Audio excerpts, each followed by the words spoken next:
Imagine going to an island to take photos and you find out all people are sleeping like mannequins. It would be a dream photo shoot destination, right? Especially for a perverted freeloader photographer. Meet Samuel, a simp that is going to this island and takes advantage of a sleeping girl, Stella, in her own house to force her to fall in love with him. We start off the movie by seeing shots of the seemingly deserted island, and then we meet Samuel, who arrives on a boat and immediately starts taking photographs of people sleeping. In the background, we hear a megaphone announcement telling people to call a particular number. Samuel finds a bus with people sleeping on it, and he takes more pictures. He finds a sleeping girl holding a goldfish. Samuel liberates the goldfish and says he'll find it a home. He eventually finds a house and settles in with the fish, Apple, and while going through the house, he meets Stella. Yeah, right. Just like that, he broke into someone's house. Stella has a tag on her hand that indicates her name and other sorts of information. Samuel seems to be enthralled by the sleeping lady, and while he is doing so, we cut to a car arriving at the front of the house, and two people in hazmat suits exit the vehicle. Then, we have Samuel, the freeloader simp, sleeping, and then we get to peek into his dreams. There we find a very awake Stella buying coffee. Samuel approaches her and attempts to start a conversation, but she is not so friendly. She tells Samuel that he is an uninvited guest in her house. Well, of course, and she wonders how he knows her name. The scene shifts to Samuel waking and dressing up. In the background, we hear a news report that the island has been affected by a disease that puts people to sleep. No one knows the cause, and the government is concerned that the disease is going to spread to the rest of the country. He decides to go for a walk around the island, which looks mostly deserted except for the occasional barking dog. Samuel finds a church and goes in to find the whole congregation sound asleep, including the preacher. I think the director keeps those candles burning, by the way. We cut to Samuel's imagination, and there we find him having a conversation with Stella once more. She asks him if he was seen coming in, and he says no. He explains that he's been sent to document what's happening on the island. After visiting a sauna, he returns to Stella's house and continues to watch her sleep. Kind of creepy. He finds her diary and decides to peruse, and on the first page, he finds a picture of a naked lady swimming. This dude is unstoppable. Let's see if he searches her underwear too. In his imagination, Stella says that she was the last to get hit by the disease, and the local piano teacher had been the first. And after that, people started falling asleep, and if they attempted to move the bodies, their hearts might explode. Apparently, the government has been very involved in the town, trying to remedy the situation with constant announcements blaring in the background telling people to evacuate. Stella denotes that one of the first symptoms of the disease is having a rather unquenchable thirst, hallucinations, and then feeling dizzy like you smoked a joint. Samuel does some more exploring of the town until he finds some balloons in a car and proceeds to take some pictures, but he notices he's being watched by the guys in the health workers. He returns to the sleeping Stella and tells her it's too risky to stay, and he decides to leave, and then he decides to stay.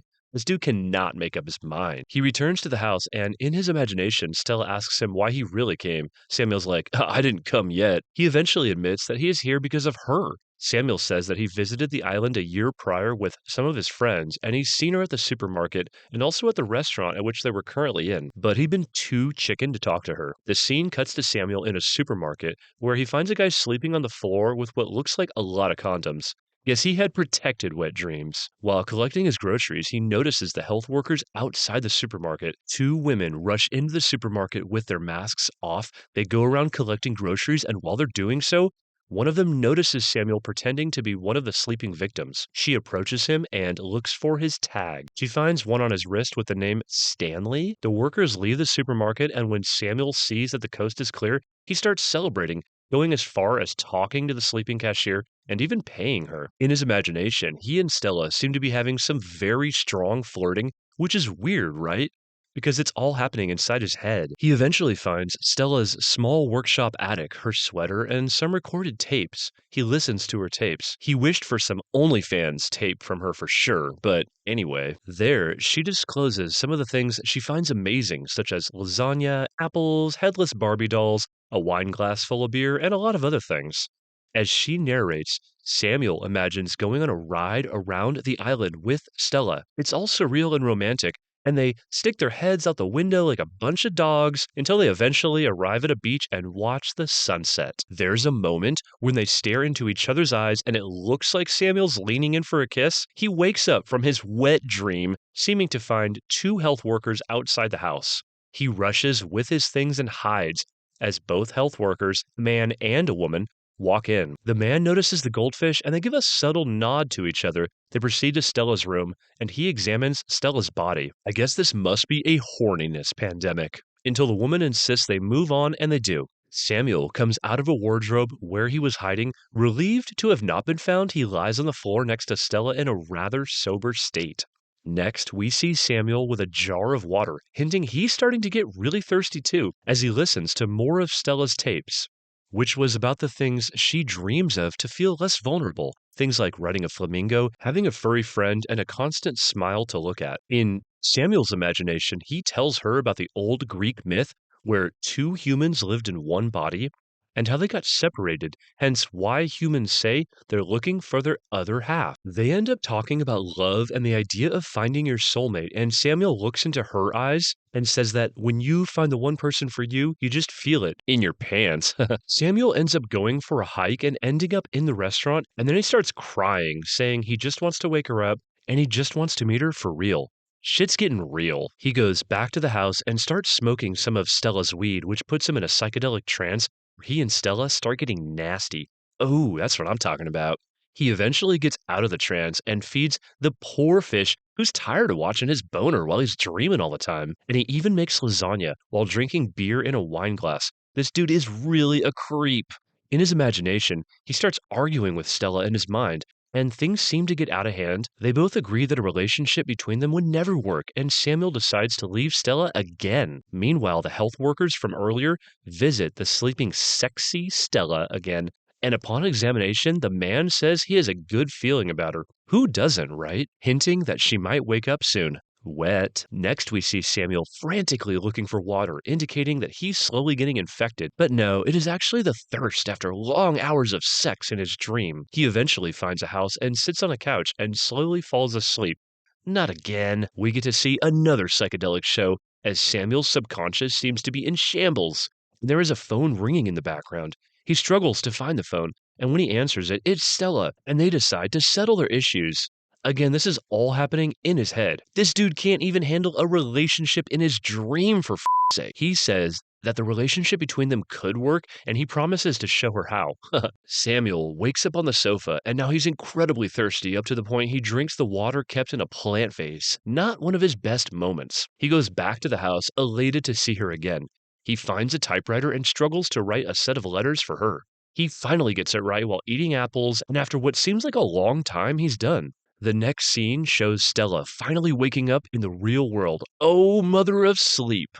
She struggles to move her body and even falls on the floor when she tries to stand, which makes sense after having lots of affairs in her dream. She finally struggles to the bathroom to get some water from the sink. Don't forget to stay hydrated, guys, after you come. And when she checks herself out in the mirror, she notices there are two sets of toothbrushes. Well, of course, it was more than a one-night stand. She looks around her house and finds Samuel sleeping, obviously. She doesn't know who he is. Yeah. She tries to wake him up, but he doesn't, clearly indicating that he's now infected. But we know the reason is coming too many and too much. She looks around and see that he drew a smiling face on one of her paintings, and she notices a furry Garfield toy, as well as a headless Barbie and half-eaten apples. Stella is not so pleased with the fact that he ate her apples, not with the fact that she now has a fish. She opens one of her doors to find an inflated flamingo and that he's watered her plants. She's really happy about it. She even got to try some of the leftover lasagna he made earlier and confessed that it was really good. Eventually, she finds an envelope with the number on it. She opens it and finds her grocery list as well as Samuel's notes. There he explains that he's been staying at her house and watching her sleep. Only watching, but not in a stalker kind of way. Isn't that what all creeps say? He rushed off and noticed that he had been looking at her diary and listening to her tapes, and that made her really mad, up to the point that she hits him with a pillow. She notices another set of notes next to him, inside which he apologizes for listening to her tapes and tells her she has nothing to be ashamed about, that we all have our insecurities, and that inside of us there's a real beauty, only in movies. Stella eventually calms down and even starts her own series of imaginations where she tries to get to know him by asking him questions. Like, have you ever been caught masturbating? He admits that his mom once caught him. We believe you, Sam. We eventually cut to Stella waking up from her bed to the pleasant surprise An awakened Samuel. They both get to meet each other for the first time, and it looks like they're both happy about it. That's a happy ending. The final scene shows the girl from the beginning of the movie waking up, only this time she has not one, but two goldfish. I guess in the next sequel, we will have three something.